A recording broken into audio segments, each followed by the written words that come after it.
This is the Good Neighbor Podcast, the place where local businesses and neighbors come together. Here's your host, Scott Howell. Hello, neighbors. Welcome to another edition of the Good Neighbor Podcast. My name is Scott Howell, and I'm with the Friends and Neighbors group. Joining me today is our good neighbor, Hovig Yacoubian. Did I pronounce that right, Hovig? Yes, sir. You did a great job. Oh, thank you very much. Well, welcome, Hovig, and thank you for being our special guest today on the Good Neighbor Podcast.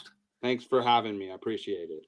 My pleasure. My pleasure. Well, let's just jump in and talk about your business. So tell me all about your business. Tell me what you do and just explain that to us.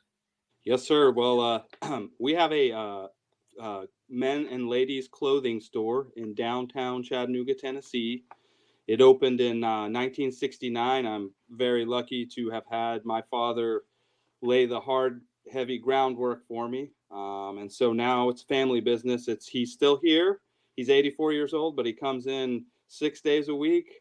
And then I have my sister here too. So it's a family business. And generally, we used to be known for selling men's suits and sport coats and custom making them. But as you know, things have gotten a little more casual out there. So we have a lot of sportswear for men's and ladies. So that's what we're in the business of.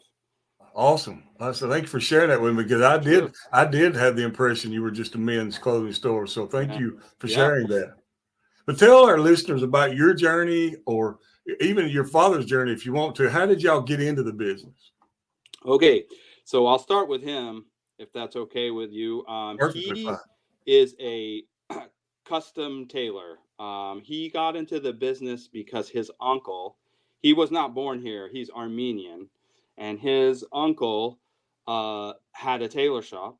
So when he was 14 years old, he went and apprenticed with him, worked with his uncle from when he was 14 to when he was 28, making suits by hand from scratch. Wow. At that time, they were in Beirut, Lebanon. They would make, he told me that a lot of like U.S. sailors would come and need a suit, and they'd crank them out real quick in a day or two. They had lots of like dignitaries from the Mideast come. And so he plied his trade over there for a long time. But his little brother, through his church, somehow got affiliated with Tennessee Temple University. He came over here on an exchange program. So my dad decided to visit his brother, and he did. And when he came over, there was a shop downtown Chattanooga that needed a tailor. And so the guy was like, "Hey, if you'll stay and work for me, I'll make your papers, and you can apply for citizenship." So he did. So he worked for that guy for about 9 months or so, and then he realized. One day he was sewing downstairs, and the guy was like, "Hey, John, can you sew this button on for me?" It fell off, and Dad was like, "Well, why don't you do it? I don't have time. I have a lot of other stuff to do." And he's like, "Son, don't be upset, but I don't know how to do that." So that gave my dad his idea, like, well, if this guy can have a clothing store and can't even put a button on a jacket, maybe I should attempt to have a store. And man, he did it, and thankfully he did. And I was lucky enough to grow up in a situation where I actually went to school for biology, but I went and applied for some jobs after college in North Carolina. And then I came home for the summer, and I was like, I'll work with my dad for the summer before I start that. And that was 26 years ago. So been there ever since. Yes, sir. That's a great story. That's a very heartwarming story, because that's that your father came and just became a success here. Yeah, it's American dream, right? It's the American dream. You can't. I don't know. He always says you can't do that anywhere but this country. What about that? Wow, man, that's heart touching. Yeah. Can you tell us about any myths or even misconceptions you hear about your product or service or industry? Generally speaking, the main one, I guess, that would cross my mind is sometimes if a product or a garment is super expensive, sometimes people think that, oh, maybe it's just a brand label and they're paying for just a name. But most of the time, you get what you pay for most of the time in this industry. So if it is expensive, there's a reason why. The fabric costs more, the labor costs more, the mill costs more.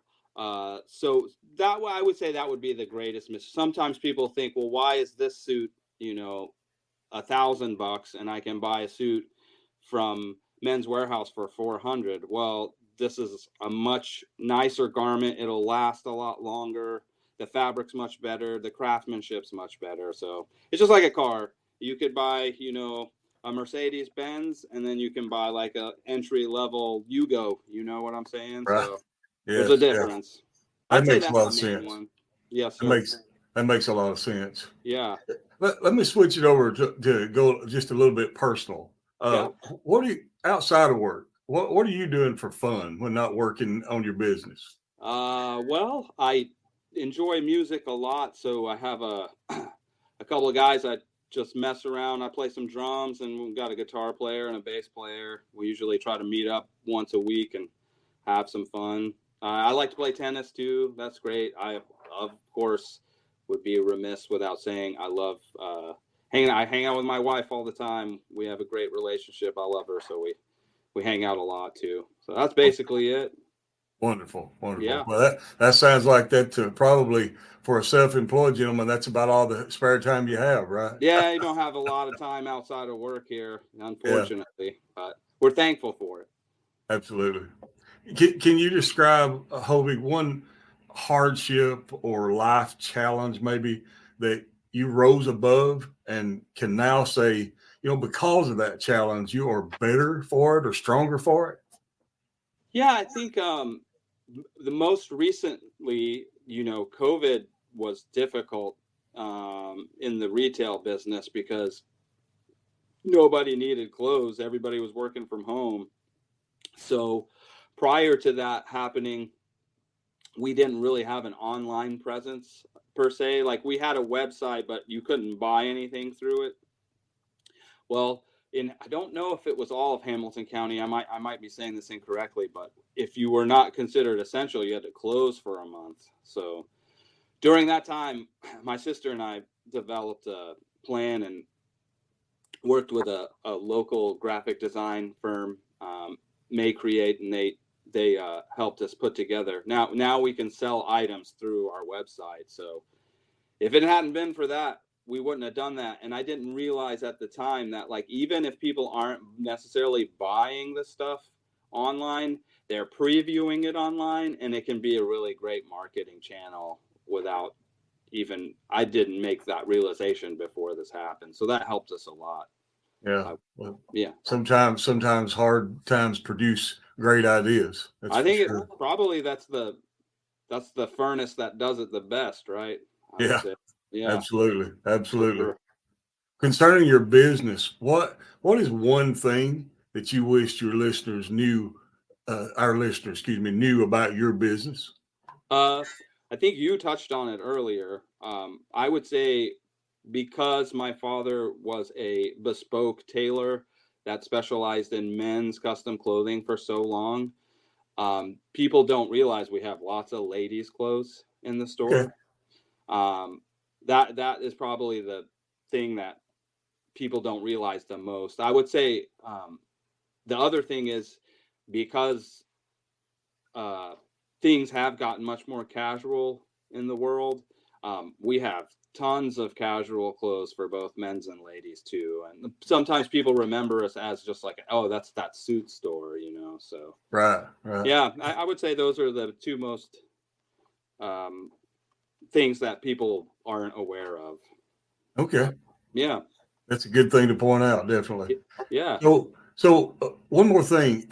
If someone wanted to contact Hovig or someone there at Yacoubian Tailors, how would they learn more? How would they contact you or stop by your company? Sure. Yacoubians.com, which is YACOUBIANS.com. We'll give you pretty much most of the information you need, but we are located at 629 Broad Street in downtown Chattanooga. And then you're always welcome to call at 423-265-0187. All right. Yeah. Well, neighbors, y'all, you heard it right here on the Good News Podcast. Give Hovig and the staff a call at Yacoubian Tailors. And it has been one pleasure talking to you today, sir. Thank you. Thanks for giving us the opportunity. Oh, absolutely. Thank you all for joining in today. Thanks for listening to the Good Neighbors Podcast. And everyone out in the Chattanooga area, have a wonderful day. Thank you for listening to the Good Neighbor Podcast. To nominate your favorite local businesses to be featured on the show, go to gnpcleveland.com. That's gnpcleveland.com or call 423-380-1984.